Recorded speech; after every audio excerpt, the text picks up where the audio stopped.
Y se reanudan las hostilidades del desplome también al alto el fuego entre Estados Unidos e Irán. Washington bombardea más de 170 objetivos militares, incluyendo bases navales e infraestructura petrolera en la isla de Khark. Y Teherán responde con 1.000 misiles hacia bases estadounidenses en Kuwait y Bahrein, mientras el crudo se dispara un 5%. El presidente Trump dijo en Truth Social que Irán pidió continuar con las conversaciones y Estados Unidos aceptó, pero dejando muy claro que el alto al fuego ha terminado. La pregunta ahora es que sigue en ese conflicto y es ya una guerra abierta o capaz no parte de una negociación. Son muchas las interrogantes de un conflicto de meses que se esperaba que duraría, según algunos, solo semanas. Bien, vamos a conversar todo lo que está sucediendo en Medio Oriente y para eso hemos invitado al experto en seguridad e inteligencia, Joe Ger, quien además fue oficial de las Fuerzas de Defensa israelí. Nos acompaña muy amablemente aquí en el estudio. Joe, gracias por acompañarnos. Gracias, Borja. Bueno, vamos a comenzar con el análisis. Definitivamente hemos visto un cambio de 180 grados, no es la primera vez. Hemos visto también cómo el presidente Donald Trump ya de manera oficial habla de ese fin, de esta tregua. ¿Qué podemos esperar las personas que vivimos aquí en Estados Unidos? Mira, creo que es muy importante ver todo ese tema en contexto y entender con quién estamos lidiando. Aquí realmente el régimen de los ayatolás en Irán es un régimen que en su DNA viene de... Te lo remonto, Borja, hasta el 800, básicamente hasta la muerte de Mahoma. Ahí se vienen sunitas, chiitas, adelanta unos cuantos años y está la gran batalla de Karbala, donde básicamente Hussein ibn Ali, que era el nieto de Mahoma, básicamente se martiriza él y 72 de sus amigos, hoy en día son los chiitas, versus un ejército mucho más grande. Ellos, digamos, ese tema de Karbala, de no rendirse ante el enemigo, es algo muy crucial para ellos. Y recuérdate que empezando por el ayatollah Khomeini y luego Jamenei, ambos dicen ser, digamos, descendientes directos de este Hussein ibn Ali. Entonces, en su ADN es imposible rendirse.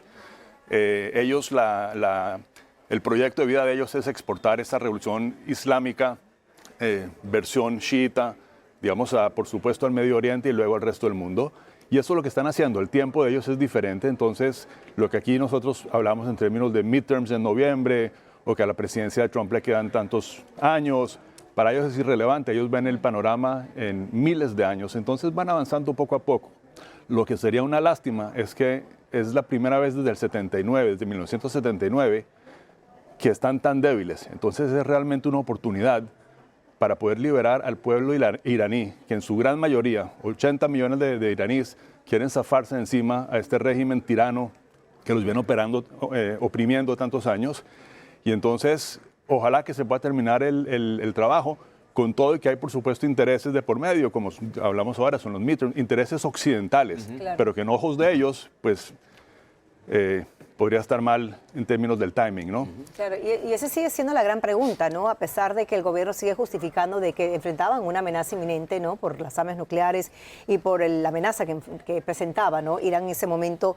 ¿Por qué meterse en un conflicto que, como mencionas tú, para ellos la reflexión, la perspectiva del tiempo es totalmente diferente para nosotros, ¿no? Algo que obviamente no iba a durar solamente semanas. Nuevamente, Pamela, porque es crítico pararlos antes de que sea demasiado grande. Es como un cáncer en un cuerpo que empieza a crecer, hacer metástasis. En esta analogía podría ser, digamos, los proxies que tienen en el Líbano, como Hezbollah, Hamas en Gaza, los Houthis, las milicias en Irak y en Siria. Entonces, si uno no para eso y más encima están desarrollando misiles balísticos, que ya vimos lo que pueden hacer, y más encima están buscando sin parar armamento nuclear, pues es mejor pararlos antes de que lleguen a eso y no después. Claro, pero curiosamente me gustaría que me hables un poco entonces en todo este proceso, desde ese ataque conjunto del año pasado, donde, según teníamos entendido, ya habían acabado con las capacidades nucleares. El año pasado ya esa era la lectura que hacían de ese ataque conjunto entre Israel y Estados Unidos, en esos laboratorios subterráneos. Algo que luego sorprende es que un año después quieran seguir utilizando el mismo recurso para volver a justificar de nuevo otra vez este ataque a Irán y esta guerra a Irán, junto con Israel atacando el Líbano. Pero realmente, ¿qué te parece a ti la manera en la que el gobierno y también, por supuesto, Israel están hablando sobre los avances de la guerra? ¿No crees que ha habido demasiada información para adelante y para atrás y eso lo único que hace es frustrar un poco más al votante estadounidense? Lo último que dijiste, no tengo duda. Claro, la gente aquí está completamente aburrida de este tema porque no es algo inmediato, no es algo que está ocurriendo en las orillas del continente americano, ¿verdad? Lo cual no se puede decir de Israel. Pero entonces, en términos Es más, Estados Unidos está peleando esto en este momento y los ataques han sido ante bases americanas afuera del territorio americano, ¿sí? Que son muchas bases americanas. Un día podríamos hacer un programa sobre eso. Es el país que más bases militares tiene fuera de su territorio. Y entonces es algo que, digamos, al americano que vive aquí en Maine o en Wisconsin o en Indiana o en la Florida, no nos afecta tanto porque no está aquí. Eso no se puede decir de Israel, que está en ese barrio con actores radicales, donde básicamente para ellos no es, para Israel es un tema de sobrevivencia.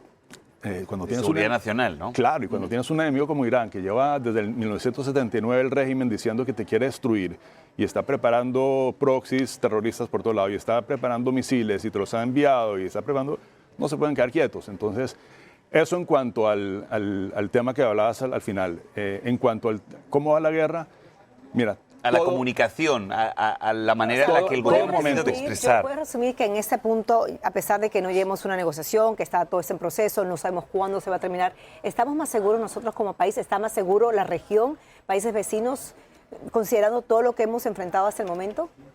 Te voy a dar otra analogía. Una señora no puede estar medio embarazada, o está embarazada o no está embarazada. Con este régimen radical que hay allá, o nos zafamos de ellos o no. Cada momento que ese régimen no esté recibiendo golpes fuertes, se está fortaleciendo más y más y más. Entonces, si lo dejamos quieto por un tiempo, así nos digan que va a haber un acuerdo y que ellos se comprometen, ya sabemos que van a mentir. Es un engaño. Así que tú no considerarías una negociación, o sea, es un país que en tu opinión no se puede negociar. Entiendo los intereses nuevamente de la administración Trump, entiendo la política cómo funciona, pero también entiendo que si se deja ese régimen quieto, se va a rearmar y va a ser una amenaza más fuerte que no. Y también entiendo que están en este momento, en el momento más débil de su historia. Entonces sería una lástima, como te digo, no aprovechar, terminar ese trabajo, así sea cuesta política, que eso sí estará por verse o no, y librar, como te digo, no solamente a los iraníes, a la gran mayoría de iraníes de ese régimen tirano, sino también al mundo de uno de los actores más peligrosos que ha tenido en los últimos 47 años. Pues ha quedado muy claro tu punto de vista. Joe Ger, experto en seguridad y exoficial del ejército israelí, gracias por haberte acercado hasta aquí para contarnos. Gracias por tu tiempo. Muchas gracias a ustedes. Buen viernes. Buen fin de semana. Muchas gracias.